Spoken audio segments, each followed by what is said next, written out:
Muy buenos días, estamos en este primer conversatorio de la agencia de noticias Fides con unos invitados de lujo. Estamos junto a Sayuri Loza, ella es historiadora, y también junto a Andrés Gutiérrez, él es abogado, y estamos vía virtual con Samuel Flores.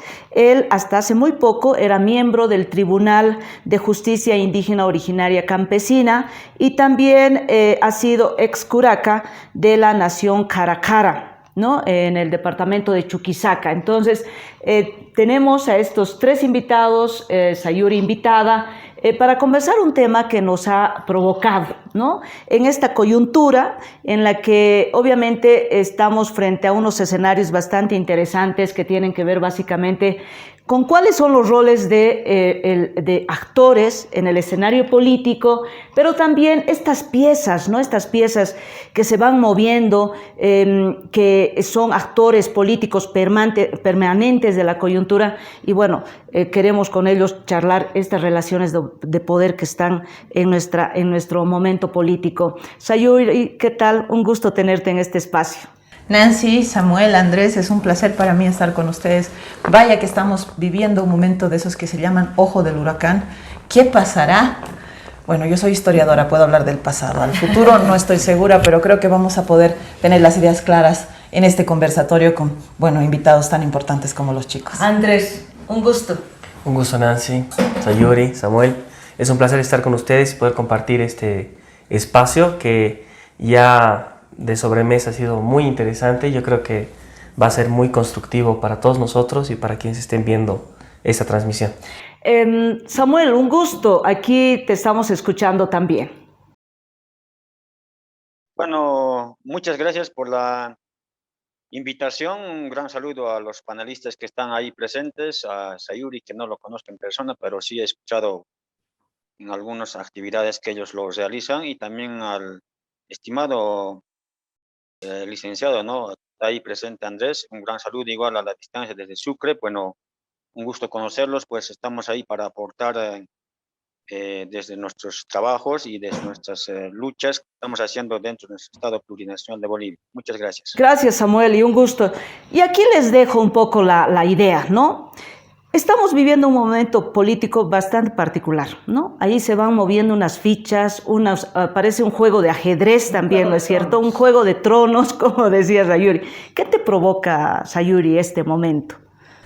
Bueno, me preocupa un poco porque históricamente en Bolivia, cuando un gran partido, como el Partido Liberal o el MNR, y en esta oportunidad el MAS, empieza a ver resquebrajarse su estructura, suele generar en momentos de inestabilidad política en el gobierno. Cuando el Partido Liberal cae, hay una serie de conflictos políticos que no dejan gobernar, que han perjudicado muchísimo al país, y después de la caída del MNR, cuando empieza a ponerse mal, en los 70s las dictaduras militares llegaron a Bolivia.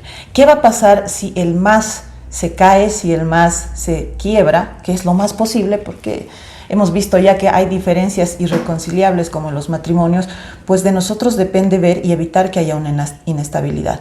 El clima da para eso porque no hay liderazgos interesantes, importantes. En el pasado teníamos un Hugo Banzer, un Max Fernández, un Carlos Palenque, un Gonzalo Sánchez de Lozada, un Jaime Paz Zamora. Liderazgos de ese tipo ya no existen ahora.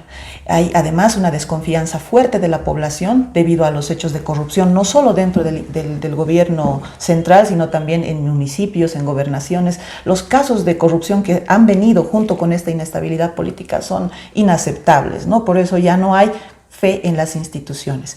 Y por último, creo que la población indígena, y creo que vamos a hablar del tema también, se está viendo nomás traicionada en sus principios. No ha habido mucho avance. Sí tenemos justicia indígena, pero no hay presupuesto para la justicia indígena.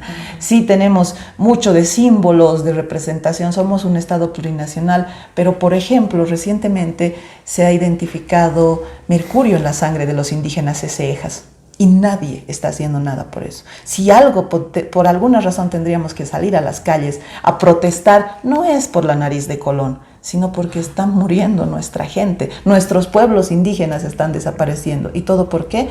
Por el sistema neoliberal, el modelo neoliberal que tanto criticaba el MAS, que no lo ha eliminado, al contrario, estamos siendo víctimas del neocolonialismo chino, las empresas mineras nos están explotando, están llegando a los territorios protegidos sin respetar ni naciones, ni pueblos indígenas, ni las famosas, los territorios que se habían reentregado, ¿no? Los TCOs, las TCOs, chao TCOs. Bueno, como el MNR algún día nacionalizó las minas y después las volvió a capitalizar, el MAS parece que está haciendo eso. Ha traído el nombre de lo indígena, lo plurinacional, pero ahora lo está negando por someterse al neocolonialismo. Provocadora. Sayuri dio ahí un puntapié. Andrés, ¿qué crees con estas primeras impresiones? Bueno, creo que nos ha trazado un marco bastante amplio, Sayuri, con lo que está... con lo que ha expuesto para todos nosotros. Sí creo que efectivamente existe una polaridad interna, ¿no? Ya que la misma oposición no se ha hecho visible, ha perdido protagonismo. Vemos que los actores políticos emergentes están prácticamente distantes, por mencionar por ejemplo a Camacho, ¿no? Que ha perdido muchísimo poder, muchísima fuerza, y que si bien está recalcitrando este regionalismo, que es otro flanco también que nos genera una polarización. También tenemos en Occidente y a nivel nacional esta polarización del MAS, que el MAS está presente con fuerza en todos los departamentos, ¿no? Y que nos pone en duda la gobernabilidad, ¿no? Al tener un actor externo que ha sido parte de la creación de este partido y que hoy por hoy se enfrenta al gobierno reclamando tal vez lo que siempre se ha dicho del MAS, que es el instrumento de los pueblos, y al parecer quiere arrogarse esa potestad, ¿no? De todo este conjunto y este colectivo social que ha tomado al MAS como un instrumento, y esta vez sí ejercerlo, lo que no ha pasado en su mandato, porque claramente su liderazgo era un puntal innegable, ¿no? Hasta un punto donde se ha dado la fragmentación, que como lo ha dicho Sayuri, se lo ha visto antes. El MNR, con su pacto en el tiempo, se ha visto desgastado, y hemos tenido MNRI, y hemos tenido varios MNRs, varios ¿no? MNRs, ha empezado a bifurcarse, y obviamente no es que ha muerto, ¿no? Pero efectivamente cuando tienes algo tan fuerte, tan apuntal, te preocupa que eso caiga. No creo que nos encontremos en un escenario de golpes de Estado, Dios quiera que no, ni dictaduras, y creo que podemos aprender de la historia que ese tipo de posiciones lacerantes solamente hacen daño al desarrollo del bien común, que finalmente es el que todos decimos perseguir, ¿no? Sean del lado que sean. Y bueno, en cuanto a la realidad, algo que rescato del conjunto de cosas que nos ha puesto Sayuri es que creo que hemos perdido el norte, ¿no? Como sociedad no tenemos claro el norte. Efectivamente nos vamos mucho a lo simbólico, estamos tomando mucha fuerza de ciertos, se puede decir, conceptos. Peleamos efectivamente contra el colonialismo, cuando las luchas de hoy se pueden hablar de neocolonialismos. ¿Cómo nos vamos a adaptar a un mundo global? ¿Lo vamos a hacer? O sea, también nos estamos volviendo muy ajenos a la realidad internacional. Vemos una China y un comercio internacional que se está desgastando. Vemos que sube el petróleo, que nos beneficia en el gas, pero también la gasolina se nos hace cara y la subvencionamos. ¿Cómo afecta esto a nuestra economía? ¿Qué pasa con los planes a largo plazo? Hace mucho tiempo, yo diría desde el 52, que no tenemos un plan país a largo plazo que sea efectivo. Y estos puntos han sido dejados en la mesa, ¿no? Y no han sido tocados más, y nos hemos quedado simplemente con esta pugna de poder que desquebraja, ¿no? la institucionalidad, y también nos muestra las debilidades que son expuestas, ¿no? Ante todos. O sea, se están lavando los trapitos al sol delante de todos, y eso es una clara muestra de debilidad del partido, como lo que ha pasado con Evo Morales y sus declaraciones en Chapare respecto al ministro de Gobierno, ¿no? Que hoy por hoy han generado una enorme polémica y que han demostrado de que la voz de él puede hacer tambalear a, se puede decir, el encargado de mantener el orden en el país. ¿Cómo juega Evo Morales en ese ejercicio del poder, que ahora ya no está en el Estado como tal, en la estructura estatal, ¿no? Es decir, en el gobierno como tal, o quizás sí, no sé, o tal vez Samuel tiene otro criterio y otra visión. Samuel, te escuchamos.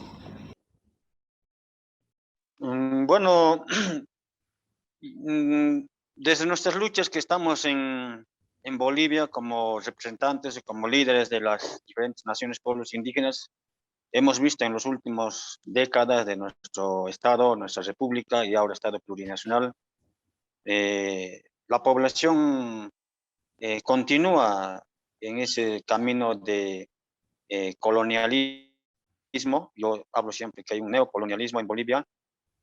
No hemos perdido el poder que nos maneja desde la colonia, la república.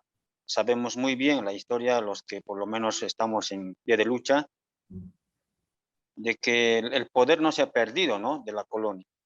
La república lo ha heredado, el poder político dominante, y en ese mismo camino caen muchos, yo diría, muchos actores, como ahora se está hablando en la coyuntura del Estado.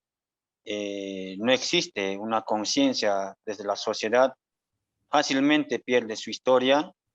Yo recuerdo que cuando el MNR estaba en el poder, todos los campesinos eran MNRistas. Ahora llega otro gobierno de otro frente político llamado izquierdista, pero yo diría, no sé cuál de las izquierdas serán.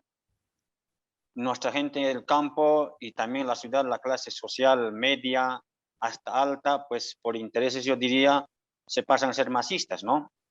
Entonces, en ese sentido, creo que la gente, yo estoy seguro, si un día Goni vuelve al país y se postula, de repente lo gana todavía. Ya se pasó con Banzer cuando él era yo diría, era militar, dictador y todo lo que se llama, tanto hablan de la dictadura, y bueno, volvió a la democracia y se postuló y fue presidente. En ese sentido, yo digo que nuestro país, la gente no tiene una visión sobre la democracia. Hablan de la democracia, pero practican otra cosa, ¿no? Es lo que nosotros vemos desde de la gente en el campo. Yo diría, no saben, no conocen su historia y por eso fácilmente pueden entregar hasta a su mujer, yo diría, por el poder. Entonces, en ese caso yo veo Bolivia actualmente no tiene liderazgo, sea oposición oficialista, no tienen líderes, y si hablamos de líderes llamados indígenas que se hacen pasar, creo que no representan a nadie, solamente están dominados por fuerzas políticas externas. Yo diría, tanto se cuestiona en nuestro país por los izquierdistas de que el capitalismo, el neoliberalismo y todo lo demás, pero ellos practican y conviven con ellos. En ese sentido, pues la democracia en Bolivia está tan frágil, está muy débil, y por eso creo que la época del anterior gobierno, con Evo Morales, mi persona discutió, debatió cuando estuve en la última marcha el año 2019, y lo cuestionamos, dijimos claramente de que él como autoridad pues va a cumplir la Constitución o no va a cumplir. Entonces, si no se cumple la Constitución, pues hay que romperlo y el pueblo se levanta. Entonces, pues él como líder presidencial del Estado, pues dijo, bueno, ¿ustedes qué están hablando? En esa cuestión también perdimos en la transición, ¿no? Como se dice, golpe de Estado, lo que hablan yo diría, los políticos fracasados, no dejan que nuevos actores de la sociedad salgan al país. Y también los nuevos actores se equivocan, yo diría, porque igual se apegan o son simpatizantes de los partidos, de las organizaciones políticas fracasados. Yo diría, entre comillas, el actual gobierno también fracasó porque no dejan que existan nuevos actores, nuevos líderes o lideresas para enfrentar esta democracia que está tan frágil. Y por eso yo veo que los liderazgos pues también se caen, yo diría, porque muchos representantes indígenas, ustedes recuerdan, del año 2011 al 2019, se apresuraron, no maduraron y se metieron a candidatear y, bueno, buscaron intereses personales. Entonces, en ese sentido, creo que se debe construir este tema de las visiones, no concuerda. Yo por lo menos digo así claramente, un pueblo que no conoce, no sabe su historia, es un pueblo perdido y va a ir al fracaso, ¿no? Creo que por eso nuestro país, termino de repente con esto, se está mostrando en las demandas internacionales aplastantemente estamos perdiendo, como lo hemos perdido en la demanda del mar, actualmente en el tema de Silala, yo diría bochornosa representación, y creo que eso depende mucho desde la sociedad, ¿no? Nosotros seguimos socapando a nuestros representantes políticos, y cuando llegan las elecciones creo que ahí deberíamos dar un gran ejemplo a la sociedad, sea del campo, de la ciudad, y no dejarnos manipular. Yo veo que este tema de la manipulación existe en la política porque en el campo así pasa, están ciegos, yo diría, la gente campesina, indígena, originaria, muchos, están disputando el poder interno de las organizaciones políticas, pero también sus territorios están afectados. Como usted decía, Sayuri, hay muchas tierras comunitarias de origen en Bolivia, se han titulado colectivamente con anteriores leyes, pero actualmente el Estado con esta constitución que tenemos no respeta, no protege, de que estamos nomás ahí, yo diría, sometidos a los poderes políticos actuales, sean de derecha y de izquierda, que están ahí, yo diría, casados. Por eso están disimulando cuando la gente exige que se cumpla la democracia, que se cumplan los derechos. Bueno, ellos no dicen nada, ¿no? Y si dicen algo es espontáneo y después continúan nomás atropellando a la sociedad, a la gente en el campo, en la ciudad. Gracias, Samuel. ¿Qué piezas se están jugando en este momento, en este momento político? Vemos quizás el gobierno por un lado, pero hay otros poderes externos, ¿no? Que quizás no están tanto, que quizás ejerce un tipo de poder, pero no desde la estructura del gobierno. Es más o menos como que, si me dejo entender. Y otros actores como organizaciones sociales, movimientos sociales, que están también en este escenario. ¿Qué están jugando esos actores en este momento? Bueno, creo que hay dos tipos de actores, ¿no? Unos que son de la previa del 2019, de la previa de la caída de Evo, entre los cuales está, por supuesto, Evo, que está tratando de volver a ser quien era. Creo que se extraña a sí mismo, pero ya no es, ¿no? El Evo del 2006 por el que casi todos hemos votado, ya no es más el Evo que es ahora, ¿no? Entonces creo yo que está desesperado, quiere volver, quiere mandar de nuevo, no lo logra y por eso está generando la ruptura dentro de su partido, pero también está generando este tipo de irregularidades, ¿no? Cambiar a jefes de la policía, hablar de injerencias, de militares patriotas. Evo habla mucho de militares patriotas. ¿Quiénes son esos militares? Y está hablando desde el 2019. Y policías patriotas. ¿Qué está diciendo? ¿Qué quiere decir con eso? ¿A qué se refiere? La milicia. Entonces incomoda mucho la presencia de Evo porque además se ve que está buscando quitar la imagen, como siempre ha sido, Evo siempre ha querido quitar la imagen a otros indígenas. Y en este caso está contra Choquehuanca. No se hablan, no se miran. Pasó lo mismo con Santos Ramírez. Evo es como si no quisiera que otro indígena gobernara, como si él fuera el único, el paradigma, y nadie más, quizás porque teme que lo puedan hacer mejor que él. Y por eso se ensaña con líderes indígenas, se ensaña fuertemente desde el inicio de sus gestiones. Pero aparte de Evo veo yo esta nueva camada de pensadores, de líderes de opinión que han surgido gracias a las redes sociales, pero que por desgracia la mayoría se adscribe, se alinea a la tendencia política. De alguna manera los políticos nos han hecho creer que este es un conflicto racial, social o de clase. Y no es así. Cuando Evo cayó, no cayó porque era indígena, cayó porque se estaba queriendo reelegir y porque posiblemente hubo fraude. Pero, y claro, porque se estaba queriendo rematar el litio, igual que el MNR lo hizo y la gente de Potosí se levantó. Pero la narrativa nos la han cambiado para que es que han quemado la huipala, han dicho que mueran los indios. ¡No! Nos quieren matar, nos quieren destruir, jalaya la mujer de pollera. Y muchos pensadores de izquierda y progres se alinean con eso. Y dicen, sí, es como lavarte la cara, ¿no? Y decir, yo soy pro indígena, yo te quiero, jalaya mujeres de pollera, cuando en los hechos eso no cambia. Esto es solamente un discurso. Porque al final todos estamos siendo arruinados por un pésimo sistema educativo. La Avelino Ciñani es un fracaso absoluto, porque el sistema público porque los empleados públicos están rebasando la cantidad de empleados que hay, o solamente 2 de cada 10 bolivianos tenemos salario, 8 somos independientes y somos informales, y de esos 2, 1,5 pertenecen al sector público. Hay hay un empleado público por cada 24 habitantes bolivianos, lo que significaría que la burocracia tendría que funcionar así, pero no. María Galindo ha destapado lo asqueroso que es el sistema público en todas y cada una de sus instancias.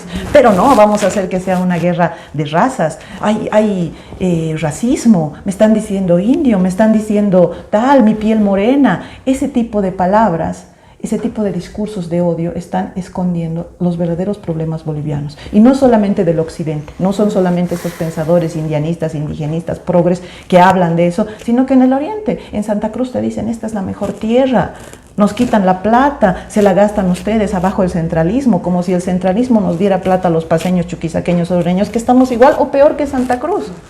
Pero no, el regionalismo. Es el regionalismo, el racismo, esos discursos y esas palabras son símbolos, ¿no? Y estamos dejándonos llevar por eso, como el gato, ahí que te dan tu estambre de lana, y no estamos notando los verdaderos problemas: salud, educación, el presupuesto, para dónde va, cuánto llevan los militares en presupuesto, cómo vamos a resolver los retos que tenemos como sociedad, la inseguridad. No lo tocamos porque nos quedamos hablando de, ¿no? Y claro, se escriben libros, se publican, y eso es lo que se compra. No se habla de economía, no se habla de este conflicto del problema indígena. Los urus en el sur están desapareciendo precisamente porque las mineras están envenenando su agua. O se está secando. O se está secando. El popó, el lauca, el silala, lo que decía Samuel. O sea, eso no se toca. Ahorita vamos a pelear de regionalismos, de racismos, que mi piel, de qué color es tu piel, de qué color es la tuya, que yo tengo que entrar en el censo porque soy mestizo, porque soy indígena, porque a mí me han dicho no sé qué. Pajas mentales, discúlpenme, son pajas mentales. Y si vamos a seguir así, el Evo vuelve cualquiera y terminamos mal.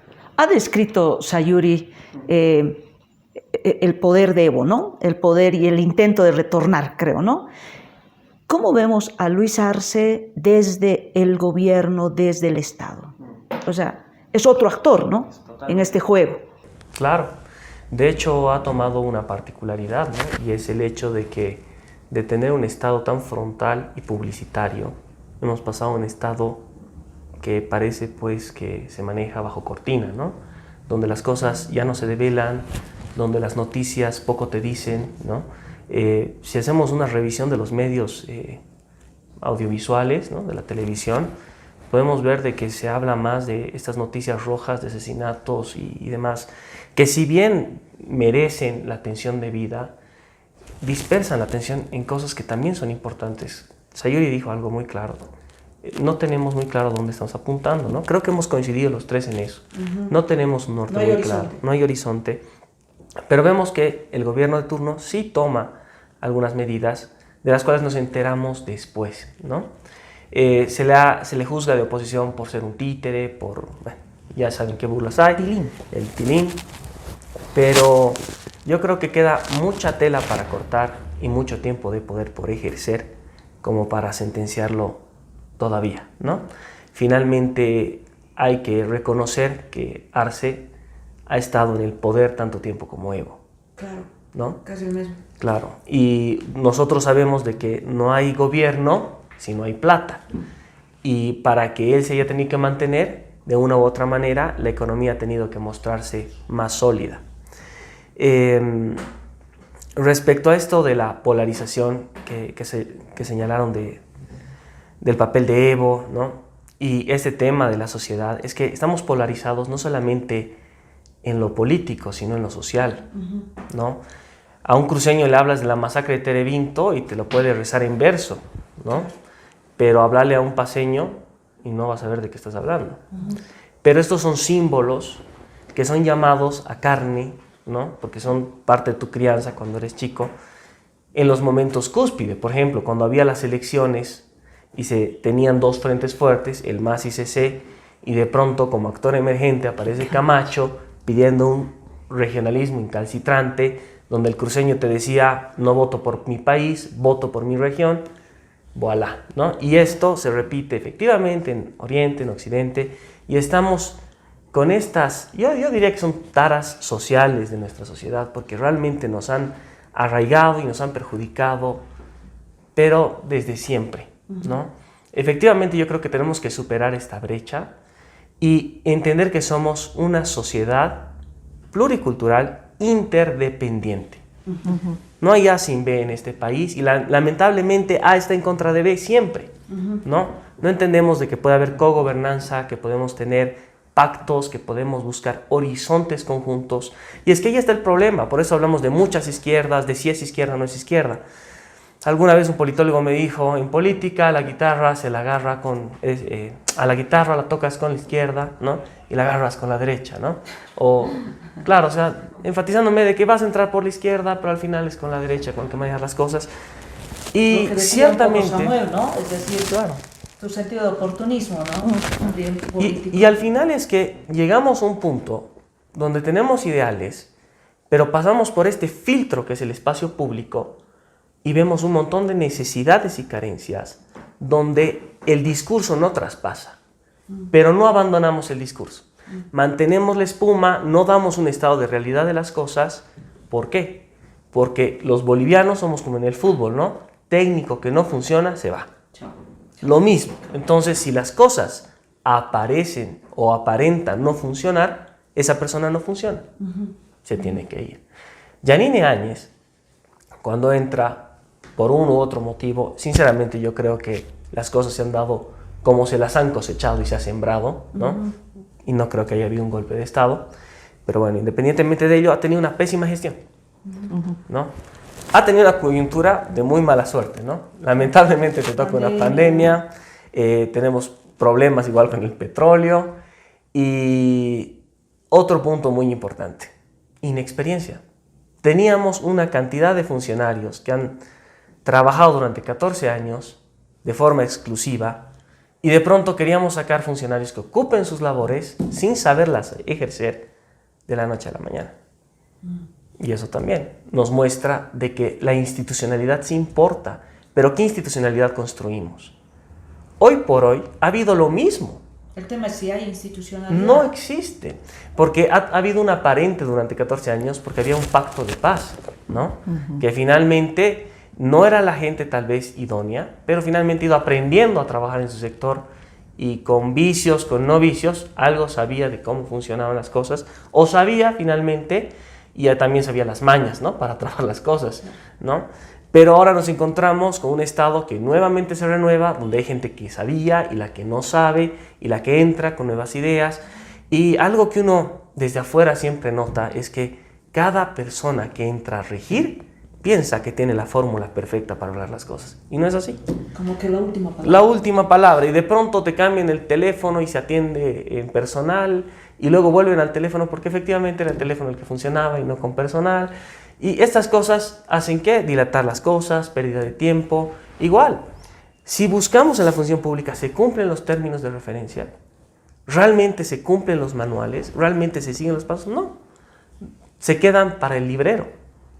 Hay sobrecarga de algunos funcionarios y funcionarios que no tienen nada que hacer, ¿no? Y es por eso tenemos un montón de funcionarios que no funcionan, ¿no? Un aparato burocrático. Un aparato burocrático no bien distribuido y que no se hace autoevaluación continua. No existe eso. Por el factor político, ¿no? Factor político, Es factor contratación, económico. ¿Por qué? contratación. Porque también cómo se distribuyen las cosas, ¿no? Como también cómo las compramos.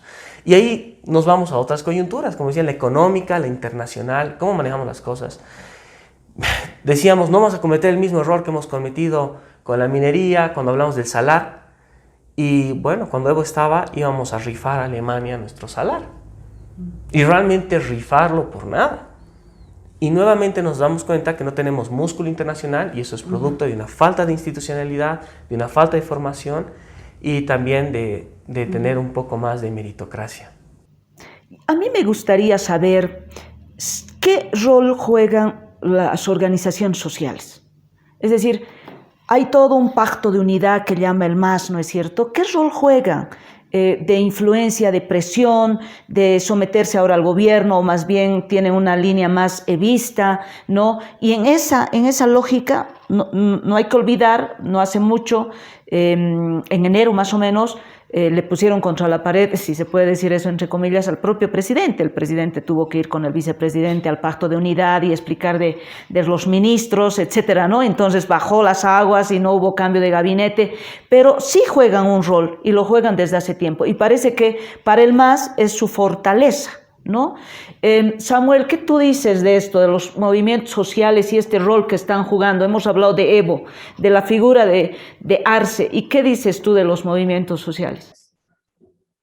Bueno, yo diría, el Pacto de Unidad, hay que ser claro de que el 2002 a 2005 lo que se construyó ha sido para la Asamblea Constituyente, ¿no? Para plantear.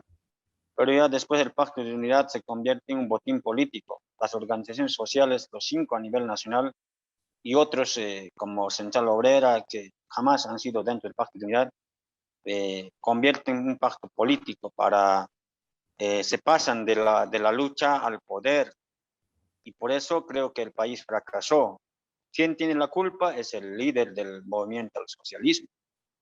Ustedes conocen el famoso CONALCAN, ¿no? Que organizan a nivel nacional, que también ahí es parte del Pacto de Unidad. Yo diría, yo creo que en vez den propuestas críticas, autocríticas al Estado, de quien maneja el Estado boliviano, a las autoridades, pues se suben al poder y desde ahí no se puede hacer nada. Se meten a la corrupción, el fondo indígena, ustedes conocen, se suben al poder y olvidan como decir, son los mandamases que mandan a las bases como ovejas. Y las bases también aceptan y toleran, están ahí, son juez y parte, son cómplices, yo diría, del fracaso del modelo plurinacional. Cuando se planteó un Estado plurinacional, hemos planteado para que las naciones, pueblos indígenas tengan representación política directa, por ejemplo, tengan autonomías, tengan justicia indígena, originario.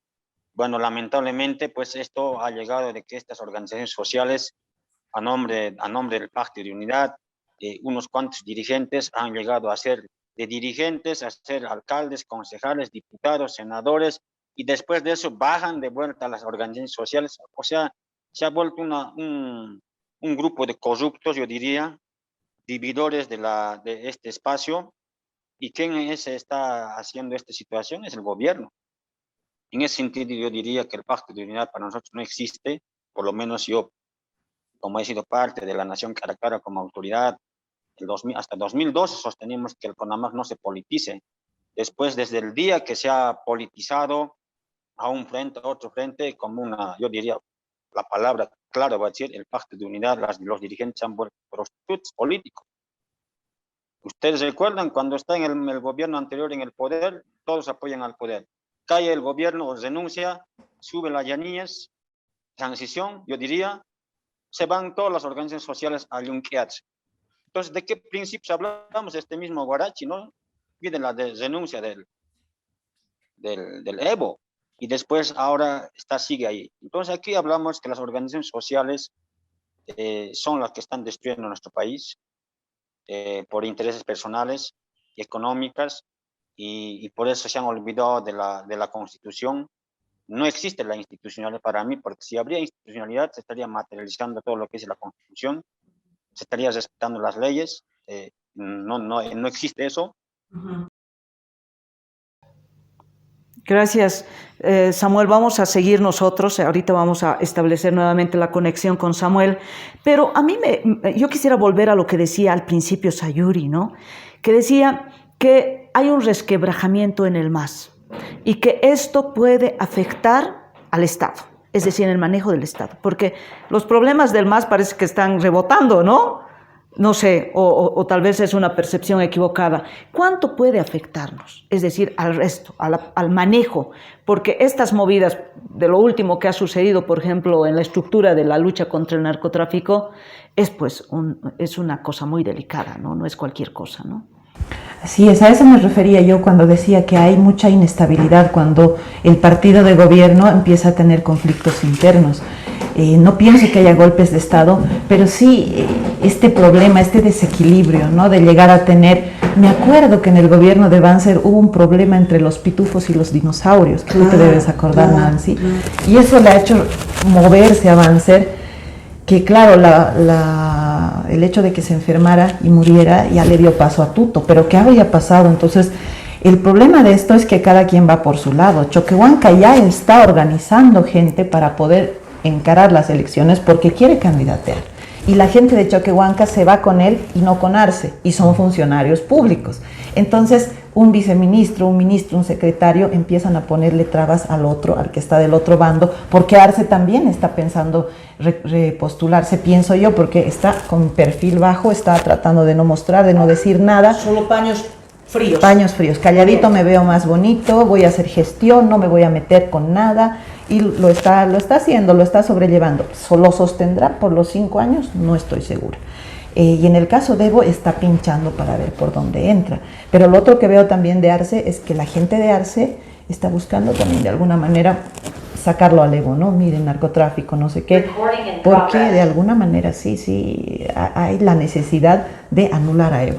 Evo ya se ha vuelto una piedra en el zapato del aparato gubernamental que está dirigiendo Arce, y eso pasa constantemente con el asunto del ministro del Castillo, que es gente de confianza de Arce, y lo quieren sacar, lo quieren poner, y la oposición lo apoya. Lo apoya al ministro del Castillo. Lo defiende, y qué raro, ¿no? Yo no esperaba ver eso después de todos los conflictos. Exacto. ¿A dónde apunta? Pues ahí, ¿a dónde apuntará la oposición? Yo creo que hacer caer al que está más peligroso, ¿no? El enemigo de mi enemigo es mi amigo. Entonces, en esos tejemanejes del poder se descuida, pues, la educación, la salud. ¿Qué tal si vuelve una pandemia nuevamente? El problema de la guerra en Ucrania y Rusia, la subida del precio de la harina, la elección del defensor del pueblo, por ejemplo, ahí ya se ha visto, ¿no? ¿Qué está pasando? Y María Galindo dijo que ya estaba charlado. Yo no creo.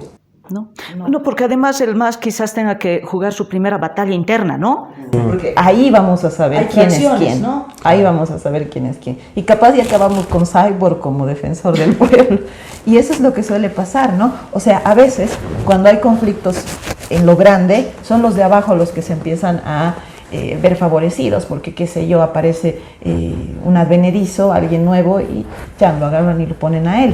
Hay que ver quién es ese advenedizo y que no sea pues tan malo como los otros, ¿no? Porque esta inestabilidad además se va con los medios, ¿no? Los medios de comunicación, la prensa, que te dicen siempre que te compran, ¿no ve? Yo no sé, pero igual la prensa tiende a alinearse, o sea, tenemos esa tendencia de querer alinearnos, a ponernos radicales, y ese radicalismo combinado con la inestabilidad suele generar cambios de gobiernos, ¿no? Que vamos a poner lo que está pasando con la policía. Viene este funcionario, no, este se ha portado mal, ya, otro. Y esos cambios hacen que, no, o sea, en el informe que entregues al salir vas a tardar 1 año, y en el informe que entregues para entrar vas a tardar otro año, y para eso ya te van a cambiar. Entonces ahí no va Claro, lo que mostraba Galindo, ¿no? No había un funcionario en eso. Es que lo van a cambiar porque permanentemente estamos en eso, ¿no? Lamentablemente. Hay un tema que me parece súper interesante. Hace rato ya Andrés lo planteaba.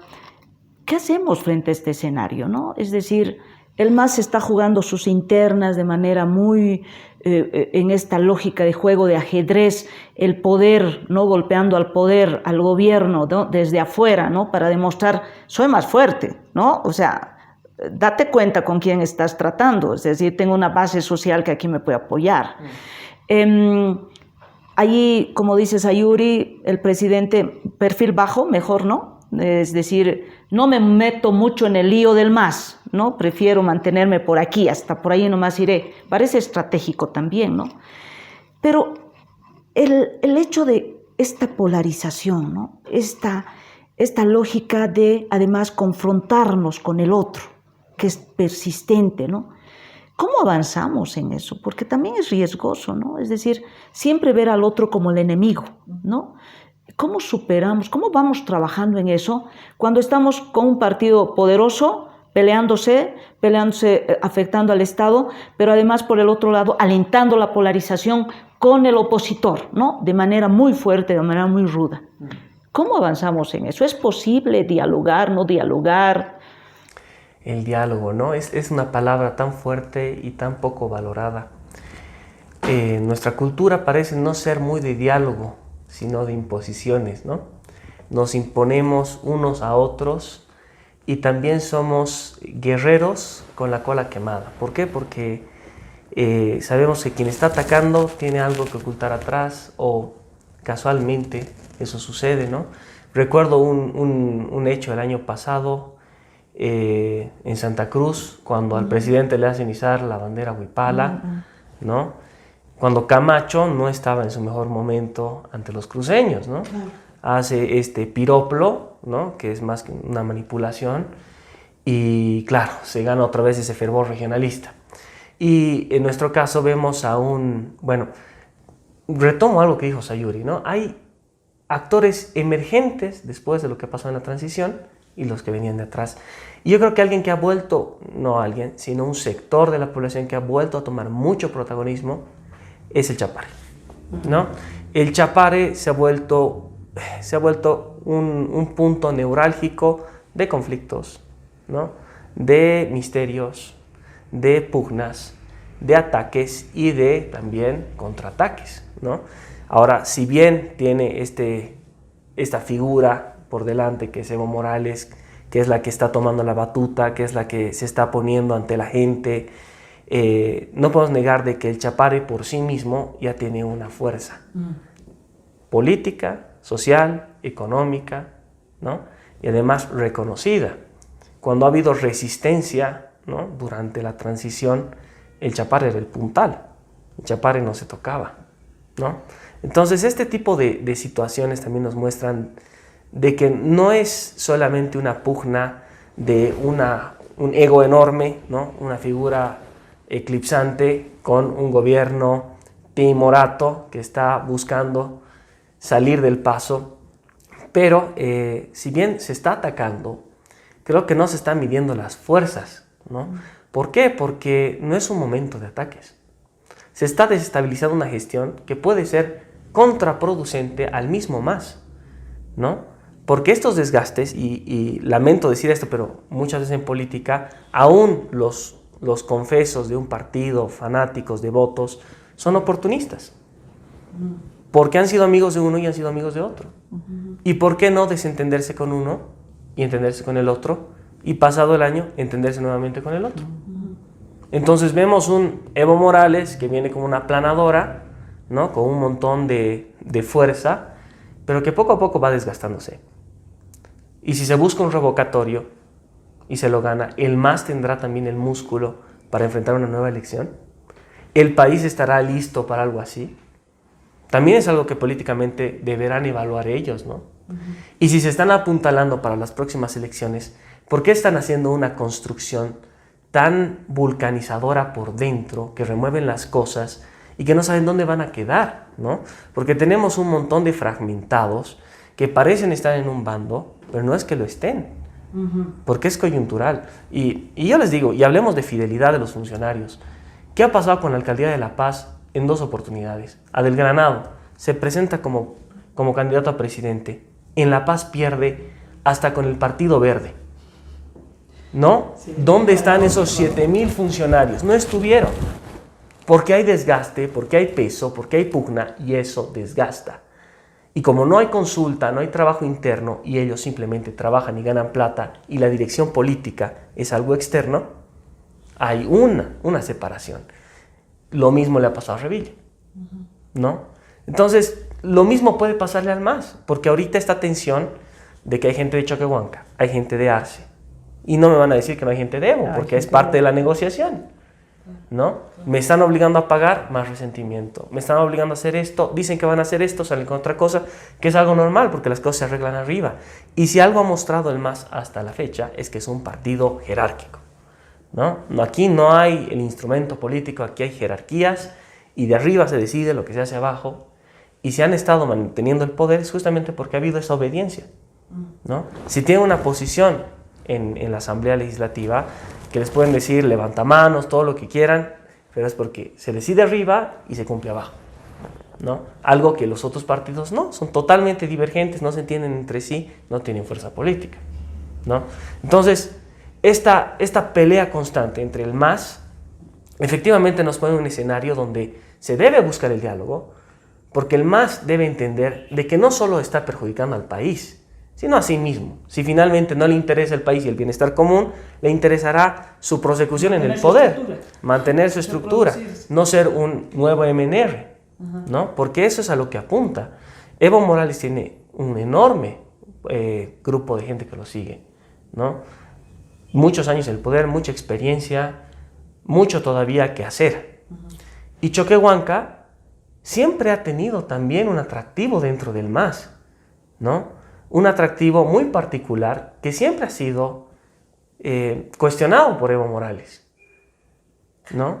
Y por otro lado tenemos a Arce, que si bien nadie está tomándolo tanto en serio, él siempre ha trabajado callado, ¿no? Solo basta ver los estados financieros de Bolivia, que desde el, si no me equivoco, desde el 2012 hasta la fecha, están como preliminares, no teníamos estados definitivos. Y eso lo deja abierto y eso nos muestra lo que Héctor Arce hacía con la economía como contador, ¿no? Que hacía que las cosas funcionen aparentemente, por lo menos, ¿no? O cuando nos habla de que con 100 pesos íbamos a poder comprar la canasta base y nos iba a alcanzar para todo, que obviamente sabemos que no, pero él sí trabaja esas cosas y creo que también se lo ha subestimado como actor político, ¿no? Yo creo que la búsqueda del diálogo sería el camino para arreglar las cosas. La oposición, sinceramente, no cumple la función. O sea, es tan pobre la función de la oposición que el MAS se ha buscado una oposición en sí mismo, ¿no? Entre sí, se están peleando entre ellos. Y lamentablemente la presión y la pelea interna es tan fuerte que, como dice Sayuri, no estamos viendo el norte, y mientras no se establezcan canales de diálogos y las organizaciones sociales no dejen de ser un botín de guerra y realmente busquen consensos, van a verse después totalmente debilitados, y con ellos, no solamente ellos, sino el país. No debemos obviar de que la coyuntura actual ha superado una pandemia, aparentemente, porque en China, que si bien ha manejado otros rebrotes, los ha manejado muy bien, ahora están con problemas serios y con zonas en toque de queda, ¿no? Y si esto llega a Bolivia, si nos vemos nuevamente con un nuevo marzo 2020, ¿no?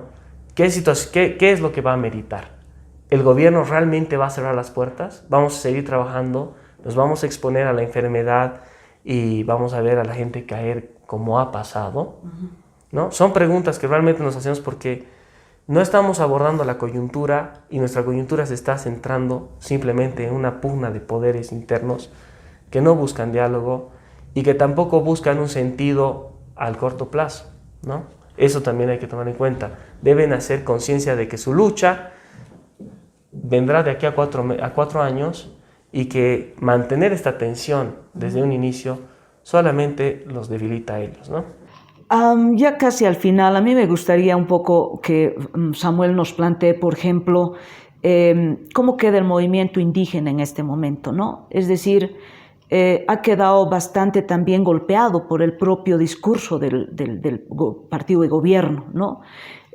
Hay una instrumentalización de los movimientos sociales, de las organizaciones sociales y también del movimiento indígena, que han logrado dividirlo, ¿no? Como que para debilitarlo, ¿no? Antes eran movimientos indígenas que con una marcha lograban muchas cosas, pero hemos visto desde el 2011 que una marcha no ha logrado lo que antes en los gobiernos neoliberales quizás se lograba, ¿no? Con una marcha.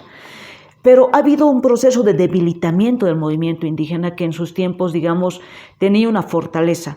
¿Cómo ves tú, Samuel, digamos, el movimiento indígena en este momento frente a la retórica del gobierno, estos problemas que está teniendo que enfrentar con el extractivismo, la explotación minera y todo este drama que tiene que ver más bien con sus espacios ecológicos, con la naturaleza, Samuel?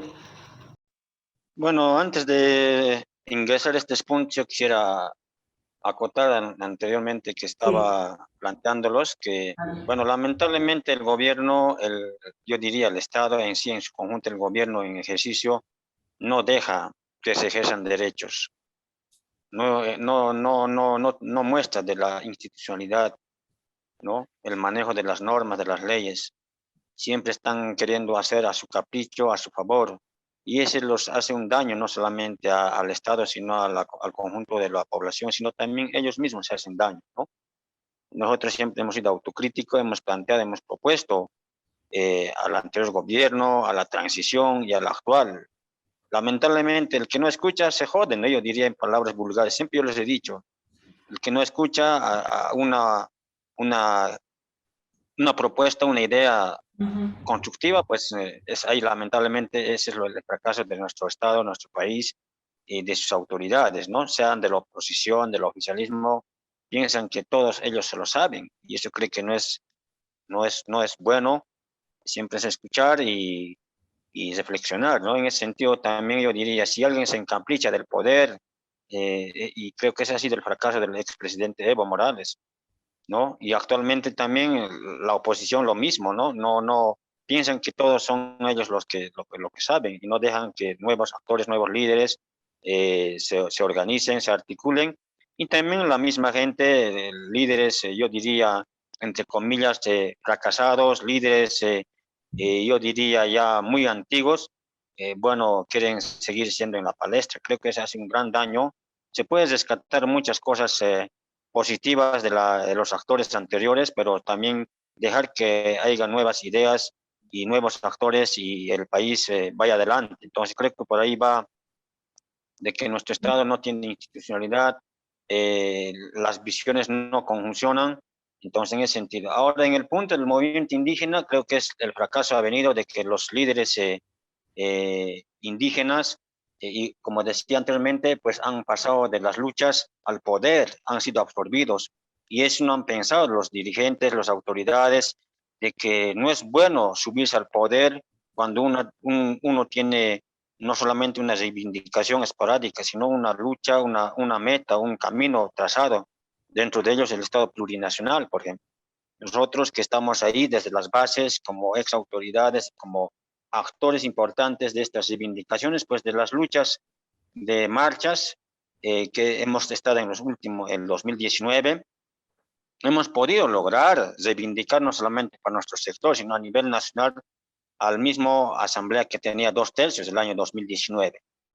Bueno, si se lo plantea de buena forma, que es necesidad para todos, pues se puede lograr, pero cuando te escuchen. Si no te escuchan, pues ya has planteado y creo que es nomás entender las acciones jurídicas. Y eso pasa también en el tema de lo que es el tema cambio climático, el tema de lo que el extractivismo, ¿no? Muchos pueblos tienen sus territorios consolidados, muchos indígenas originarios, pero le están dejando que de su mismo territorio se saqueen y en algunos casos son palos blancos, los mismos pueblos o los mismos dirigentes, y en ahí viene la contaminación, el daño ambiental, que el Estado no cumple la norma ambiental, la constitución, no existe consulta previa, y eso viene desde la institucionalidad, yo diría, de los movimientos indígenas, que en estos últimos, de repente, muchos actores sí están con el gobierno, con el Estado, y ahí seguramente se darán cuenta después las consecuencias, pero a eso no nosotros yo no me quejo, sino yo digo claramente las luchas continúan. Creo que en poco tiempo habrán señales desde afuera, las demandas internacionales que estamos en camino por nuestros territorios, nuestros derechos que no se cumplen en la Constitución, y ahí están las consecuencias de la sociedad que está avasallada, sus tierras, por ejemplo, en Cochabamba, en Oruro, en La Paz, en el Alto, en Potosí, en Chuquisaca, ahí existe avasallamiento de la gente que está en el poder y está manipulando a las instituciones del Estado y son cómplices los del gobierno que no cumplen todas las normativas legales, constitucionales, entonces, y todo eso está polarizado y para esta situación creemos de que el gobierno tarde o temprano, el Estado se va a dar cuenta de que por no cumplir la Constitución estamos planteando alguna reforma a la Constitución, como estamos hablando en tema de la justicia, por ejemplo, ¿no? Claramente yo puedo decir que la gente se ha cansado con la injusticia, pero creo que también la gente tiene que reflexionar y tiene que saber tomar decisión. Si es que queremos cambiar esta situación del país, pues hay que hacerlo desde la iniciativa, como diríamos, una iniciativa de la sociedad básica, que es la población, que tiene que plantearse y proponer de acuerdo a la Constitución las salidas democráticas, y eso yo parto porque estamos viendo en este último, por ejemplo, el tema de la Defensoría del Pueblo. Seguramente muchos a nombre de indígenas se presentaron a este espacio, pero lamentablemente la institución no existe, como el órgano electoral que manipula la información. Por ejemplo, yo me presenté, pero lamentablemente aparezco militante del MAS, del UN. ¿Y de dónde nace eso? Justamente de la manipulación de la institucionalidad de estos espacios que no garantizan la información de una persona que no es afín a ningún color político. Entonces, y de la misma forma en justicia, yo diría que el problema de nuestro país está fregado porque el Estado, el gobierno, coyunturalmente absorbe a los órganos del Estado, como el órgano judicial, el órgano electoral, y estos responden a la situación y por eso viene el fracaso. Yo diría, porque si habría una institucionalidad desde el Estado, de los órganos, como el órgano judicial, pero creo que ninguna autoridad se iría a la elección, y eso creo que se garantizaría los derechos fundamentales desde el Tribunal Constitucional, por ejemplo, que no existe, que no garantiza a una presión, ellos sacan una sentencia, una amenaza, están ya bajándose los pantalones como autores judiciales. Yo diría claramente, el Ministerio Público, ni para qué decir, siempre ha sido sometido a los poderes del político, del coyuntural. Entonces, con esas situaciones, yo creo que la pregunta, yo no diría, sino la respuesta a la sociedad sería de que tomemos la decisión, ¿no? Para estos problemas estructurales del país, sean movimientos indígenas, no indígenas, de que la única forma de salir de esta situación es dando propuestas críticas, constructivas, y si ellos se encaprichan al poder, no dejan, creo que también debemos ya plantear una salida. Yo creo que una primera coyuntural sería hacer una reforma a la Constitución.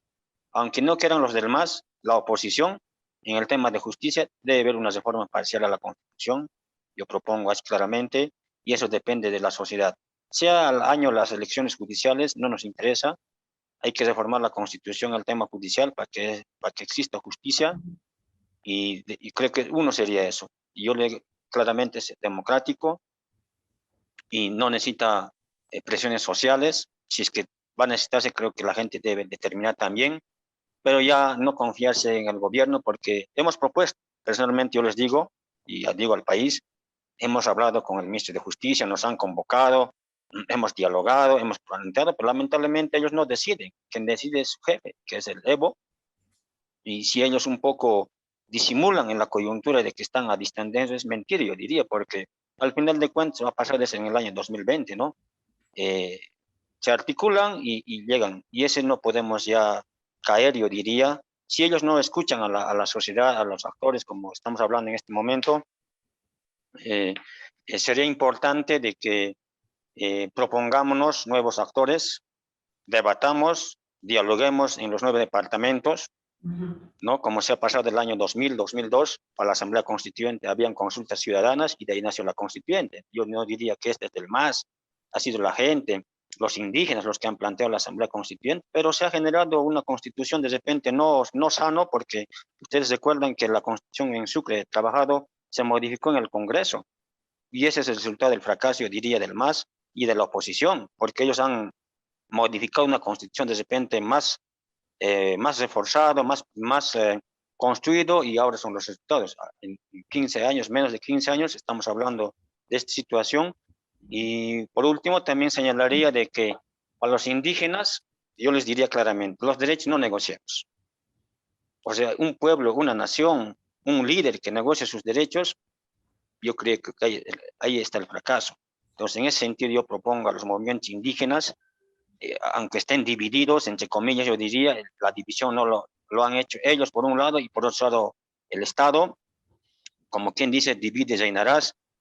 También a las organizaciones, yo diría, sociales, están divididos, desde la cabeza hasta el pie están divididos, y la única forma de salir creo que es la Constitución, que tenemos ahí una Constitución de repente no maravillosa, pero creo que es conocer esta Constitución, luego hacer conocer a la gente y hacer cumplir los derechos. Y si no se cumplen los derechos, creo que tomemos la decisión de cambiar el timón del Estado, es decir, estos actores políticos coyunturales creo que ya terminó sus ideas, sus propuestas, porque se han subido al poder.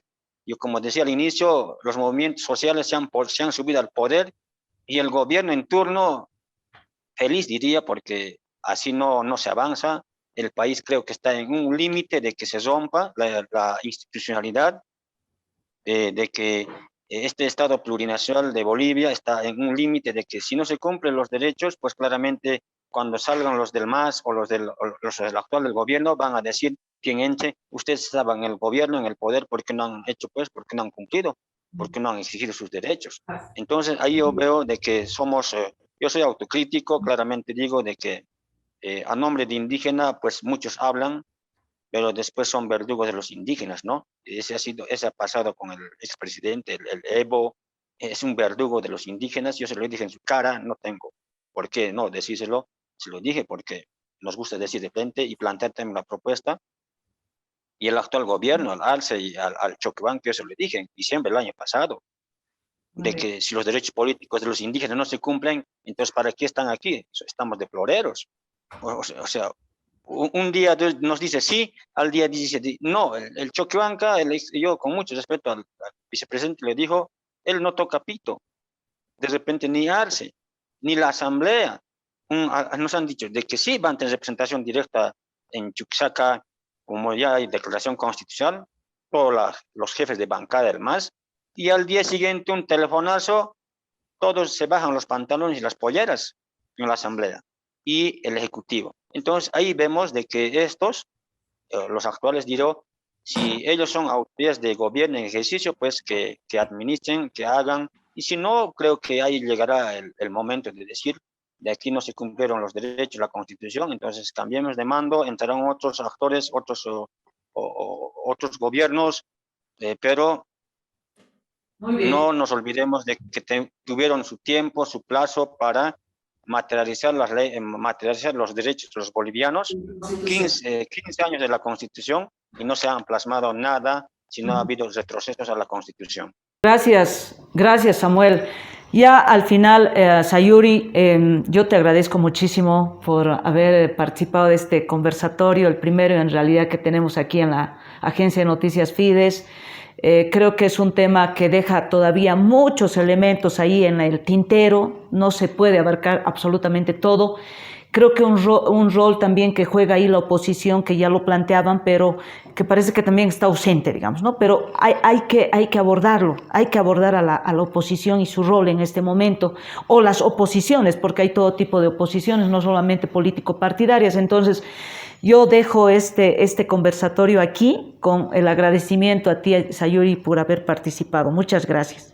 No, pues la agradecida soy yo. He aprendido un montón y me preocupa mucho lo que esté pasando. Rescato lo que dice Samuel. Las organizaciones sociales eran un bastión muy importante. Si pensamos en la historia de Honduras, ellos nunca han tenido sindicatos, organizaciones de campesinos, ni mucho menos, y actualmente gobierna una élite oligárquica que se ha contratado una policía privada que los cuida, mientras al resto de la población, las maras, los están destruyendo. Eso no pasa en Bolivia porque las organizaciones sociales son tremendamente activas, participan, pero desgraciadamente el gobierno del MAS, como bien dice Samuel, las ha prostituido. Me apena mucho que alguien tan maravilloso como Felipe Quispe, alguien tan inspirador, haya bloqueado porque se había anulado el año escolar, porque se cerró el año escolar en el gobierno de Yanine Áñez y hubo movimientos y la gente salió, bloqueos, murieron porque no entraba oxígeno. Pero actualmente, bueno, de hecho el año pasado también se clausuró el año escolar y nadie dijo nada. No puede ser que las luchas dependan de tu ideología política, de tu color político. Si vas a actuar de esa manera, estás destrozando lo poco de moral que nos queda en el país. Y creo yo que las nuevas generaciones tienen la obligación de rescatar todo eso que se ha perdido y, bueno, también aplicar eso que se ha ganado, ¿no? El hecho de que haya participación indígena, femenina, que no se veía en años anteriores, debería ser una ventaja y no un perjuicio. Gracias, Sayuri. Andrés, muchas gracias por acompañarnos en este conversatorio. Ojalá que no sea la primera y última vez. Muchas gracias a ustedes por haberme tomado en cuenta. Es un placer estar aquí. Como dijo Sayuri, yo también aprendí mucho. Ha sido muy enriquecedora la conversación. Y realmente estos espacios son para felicitar y para estimular, porque realmente nos permiten ver visiones más profundas, más íntegras de la realidad. Y si bien sé que la idea principal era la polarización y nos hemos ido por los cantos, creo que es porque hay mucho de qué hablar y el tiempo a veces no alcanza. Muchas gracias y bueno, Les agradezco nuevamente Gracias, por Andrés. su participación. Gracias, Samuel. Muchísimas gracias. Siempre tu visión es muy importante en estos espacios. Bueno, muchas gracias a Fides por este diálogo plural. Felicitarlos a los participantes y también a todo el país que está escuchando y viendo este programa. Yo los felicito en grande porque es primera vez que se hace un diálogo plural de repente a nivel nacional, que en otros medios no lo hacen. Yo siempre he exigido los medios de comunicación nacional que los diálogos sean plurales, con hombres, mujeres y también indígenas, no indígenas. Y eso es lo más saludable, ¿no? Creo que estamos construyendo desde este espacio. Yo quiero, para finalizar, decir a todas las mujeres en Bolivia, a todos los jóvenes, indígenas, no indígenas, gente con capacidades diferentes, pues todos nuestros derechos están en juego y es tarea defender los derechos y no mirarnos desde la ventana, sino proponer, y eso creo que es saludable para nuestro Estado. Y les agradezco de vuelta por este gran programa que hoy día han desarrollado y seguiremos aportando desde la instancia que estemos. Un gran abrazo desde Sucre, donde está la nación cara a cara, a todos los bolivianos y bolivianas. Gracias, Samuel Flores. Andrés Gutiérrez y Sayuri Loza han estado en este primer conversatorio de la Agencia de Noticias Fides y con visiones así como que frescas, ¿no? Esta juventud que obviamente queremos que esté también presente en la Agencia de Noticias Fides de manera plural, porque eso es lo importante, porque así de plural es el país y queremos rescatar precisamente esas visiones. Será hasta la próxima.